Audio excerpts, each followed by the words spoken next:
There's this new work that we published, which is called the neologism. So chess is one very narrow domain. We completely overfit our method to let's just teach something, anything to these people who are frontier of human knowledge. After succeeding on there, we asked the natural question. We said, okay, how do we do this more generally? What are some methods to introduce a concept in machine LLM communication so that we can talk to each other? It can teach us about something new. So that's where, at the end of the spectrum, most generalist version called the neologism. Our paper is out published. It's called "We Can't Understand AI with Using Our Human Vocabulary." And the idea behind this is pretty simple, actually. If there's a Gen Alpha in the room, do you know what skibidi means? You probably do.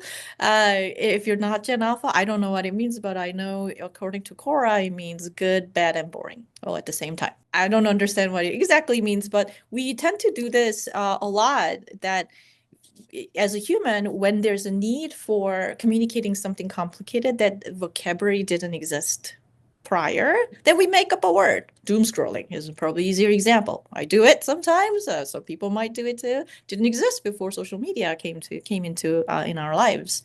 So the idea here is neologism is similar. If the machines perceive the world and reason about the world differently, they have a different concept. Why don't we come up with a word so that it can explain what this thing is? We call them tilde tokens. Let's say tilde Mickey Mouse and say, hey, machine, what is this tilde Mickey Mouse thing that you use to answer this question? What are some examples of tilde Mickey Mouse? Can you give me a pop quiz about this concept, tilde Mickey Mouse? Just like you sit with Zen Alpha and trying to understand what skibidi is, you can do the same thing to enable that teaching from models to humans. I wanted to cover more about this neologism approach. Is it some new words? Those words, they don't exist in English or any other language, right? Those completely gibberish words for human that machines understand and assign meaning to it. Can you please elaborate more on this neologism concept? When human and machine talk to each other, there are things that only humans know, and there are also things that machines know. So we can define tokens for either one, either something that only humans know, like our values, I care about being a kind person, or machine-only concepts, like I, as a machine, think something is a good answer. So how does word come about? Like, how do you learn this token, right? The way that we learn this token is pretty simple. Let's say we want to define a new token that represent what's good answer for machines. So I'm going to call this tilde machine good. It likes to be verbose, so it likes to sycophantic a little bit. Like those could be all sort of concepts that embedded into this the word called them tilde machine good. So how do you define this token? We don't touch the model at all. We don't touch any other words that are already trained. What we do is we define a new word embedding before that model passes through before it goes to transformer, and say, okay, you're going to train this word embedding given positive and negative examples, just like reinforcement learning. You have accepted example that belongs to the concept. You have examples that are rejected that doesn't have that concept.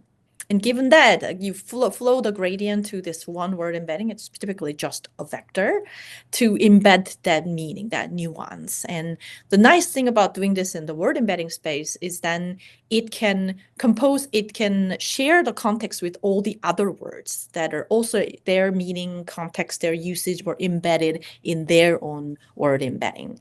So you can enable that cross sort of pollination expressivity by doing this in the word embedding. So what do we do? Now we train that embedding. Now we have new word called tilde machine good. And that tilde machine good new word embeds those concepts ideally. Then what do? Well, you can talk about it. You can say, hey, machine, so you have this concept called tilde machine good. What is it? Like, what are some definition of tilde machine good? How do you use tilde machine good?